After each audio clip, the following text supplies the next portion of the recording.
I'm keeping it the same. I think the Bears eke into the playoffs. I think Jordan Love I like. I think they're worried about him. That's why I went a receiver in the first round. They're not quite sure they can trust Christian Watson's health. They're going to make this Jordan Love thing work. So they had a couple of other needs defensively, and they went wide receiver again. Vikings will be a very good fourth-place team. I think letting Sam Darnold go, I think they may regret it. Okay. So the Bears come in second, but they'll eke into the playoffs. Let's see where they're ranked. All right. So he's got them above the Seahawks. So he's got them as the 6th seed. Yeah, this is an interesting one to me. Because normally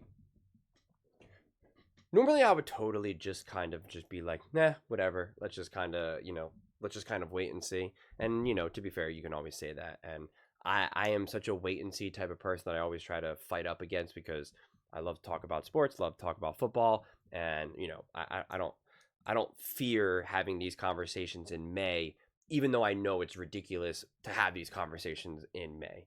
And I really want to see the order of the schedule for the Bears. But I feel as though we could see a very similar thing to what we saw last year with the Vikings and the Lions.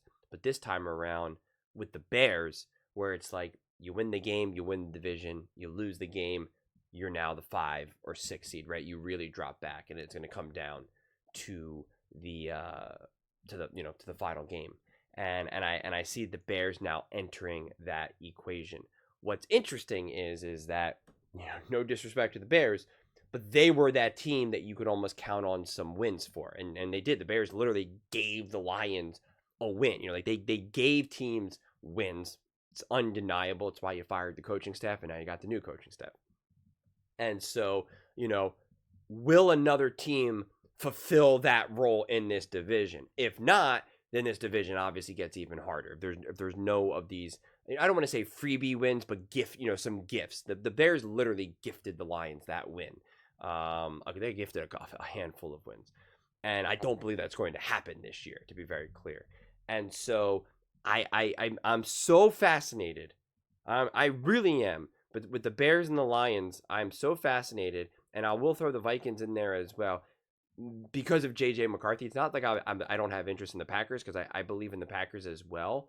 But I feel like I'm confident with who the Packers will be. I think they're going to pretty much continue to be who they've been. It's hard for me to imagine that the Packers are going to make this gigantic step and now they're going to be the 14-15 win team and win the division. I'm not saying that they're going to be bad, but I just think that there's the potential that we're really going to kind of see what we've been seeing. The question will be, can they do it consistently? And if they can, then that makes them like a true playoff threat, and less so of like they're going to run away and win the division. But I'm so fascinated with the Bears and the Lions because obviously bringing in Ben Johnson, and I talked about that extensively. Like I am a firm believer with every single decision the Bears have made, and I just believe it's going to be huge for them. And I really believe that Caleb Williams is going to have tremendous success. And like I keep saying, even if Caleb is just as good of a quarterback as he was last season, when you add in Ben Johnson, that offense is still going to be significantly elevated, which will directly lead to more wins. I think that can't be that controversial of a statement. And I do think it's fair to imagine that the Lions will take a step back. To me, what I'm so fascinated is how much will they take a step back, and will that step back leave them now open and susceptible to the Bears, to the Packers, to even the Vikings? Where do some of these losses come from? Because it just feels like the Bears are right there, man. Like it feels like the Lions. I'm so conflicted. Maybe I won't say this right now. Maybe I'll sit on it for a second, but it just really feels like if the Bears don't hurt themselves, if they don't have these self-inflicted losses, they should win the division. And again, I'm going to leave the door open for some pain, self-inflicted pain that they cause themselves. But just something tells me that this team is going to be so focused, so organized. The game plan is going to be so buttoned up I feel as though that the first half, the on-script plays with Ben Johnson are going to be so smooth. And I think Caleb Williams did pretty good in second half. I think he did pretty good off script, even though he was not super comfortable. And a lot of times the games were kind of, at that point in the second half, like a little weird. And I don't think it was like he just played better because it was garbage minutes and prevent defense. Like there was just like a little bit less rigidity, a little bit more freedom within the game. And again, I'm not trying to pretend and cook the books here and act like, oh, Caleb Williams sneakily was like a top 5 quarterback last year. Like, I'm not going that far, but I just think the Bears, in majority of their games, they should really win the first half, quite frankly. They really do. And if you now have a quarterback who's already kind of proven to be pretty darn good off script, despite having ideal circumstances thrown his way, I think that's the recipe for a lot of success. So this is where Caleb Williams' pressure stats are pretty interesting, and quite frankly, still a little tricky to unpack. Like I'm still trying to wrestle with how to best look at this data, and truthfully, I haven't 100% gotten there. These analytics, a lot of people just pretend like they understand them and they speak so confidently. I don't want to do that. So I'm still working through it, honestly.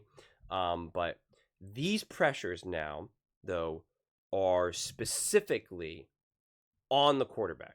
And you can see like Patrick Mahomes is 40, right? So he was directly responsible for 40 of the pressures. It was either because he held on the ball too long, he missed a read, misread the defense, whatever it is, PFF is saying you were the cause of it. And so we can see someone like Caleb being top 3 with 38.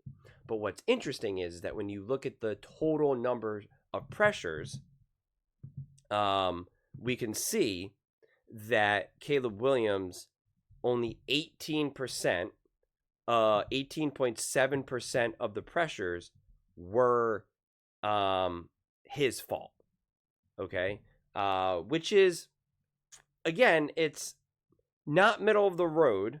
It's definitely up there, but we see other great quarterbacks like Josh Allen, Patrick Mahomes, Jalen Hurts, Lamar Jackson. So it's within range of those quarterbacks.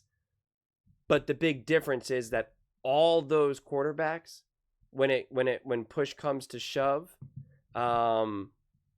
they make things happen under pressure, oftentimes with their legs, with their scrambles, some of the throw, obviously. And then again, because then you can have other quarterbacks who they're a lot lower for being part of the pressures, like Will Levis. And yet Will Levis is not a good quarterback. The dude is, he's going to be a backup quarterback.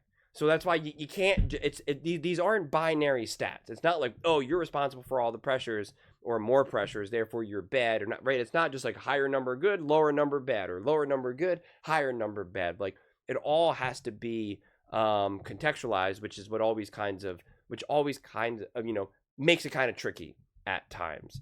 And so, we can see that the O-line definitely failed Caleb plenty of times, but also Caleb didn't help himself out either. But he wasn't like the problem. Because a lot of people tried to invent, oh my God, Caleb was the reason for all of this. Stop blaming the O-line. And it's like, well, that's not really true either. And it's actually kind of perfect because I said this throughout the season, although not exactly about this, but just in general, it was like, I'm watching these games and it feels like the team isn't helping Caleb and Caleb's not helping the team. When it was time for the team to make a great catch for Caleb, they dropped the ball. When Caleb had a receiver wide open, he throws it over their head. So it was like they weren't helping each other out, and that's kind of like to a degree some of my interpretation of some of these stats and trying to make sense of the numbers. And the reality is that with a better O-line and with Ben Johnson now, I feel as though that there's going to be less pressures just overall. And so, just less overall times that Caleb Williams is going to be in a position to actually be pressured, as well as now with Ben Johnson, he's going to be less responsible for the percentage of total pressures, which will now just overall bring down all of the pressures on both sides from the O-line and himself. So check. And the third box is that when he does have the pressure, and let's take a look at this, he will be significantly better, because this is now his rating, strictly under pressure. His offense is, he's 16th. He's got a 53.4. And that's why you have these great quarterbacks, Lamar Jackson, Josh Allen, Patrick Mahomes, even if they're increasing pressure at a higher rate than say, Caleb Williams, they're dealing with it. They're better, though, right? They can run, they can use their legs, and that ends up being a key point for them, because you can see, Lamar Jackson, his run under pressure, 93.4. Josh Allen, 92.7. Patrick Mahomes, 90.2. Obviously their offense and passing will go down, but overall, because of their mobility and just because their ability to be better passers under pressure, it ends up being elevated. You look at Caleb Williams, his mobility under pressure is 74.4. So like that's kind of, an aspect, and his pass drops down to 49. Again, Josh Allen 60, Lamar 71, Patrick Mahomes 64. So like those are all the things, though, that I really believe that a Ben Johnson now will help him significantly, which then will also have him also take less sacks. I think his pressure to sack percentage will go down. So you're really seeing check marks and improvements from really many aspects of what he's going to be able to do. And I really think that when a quarterback is struggling under pressure and he's responsible for a higher percentage of some of those of those pressures, or he's taking more sacks and he's being poor at it, I do look at the coach first, because a coordinator, an offensive coordinator, or the offensive head coach is going to have a big part of that. And we saw those improvements with Jared Goff when he was with Sean McVay, up. When he was without Sean McVay, down. When he was with Ben Johnson, back to being up. And so I just think that that's where you're going to see some significant improvements with Caleb Williams, which then is going to significantly elevate this team. But those are just my thoughts. I'd absolutely love to hear yours.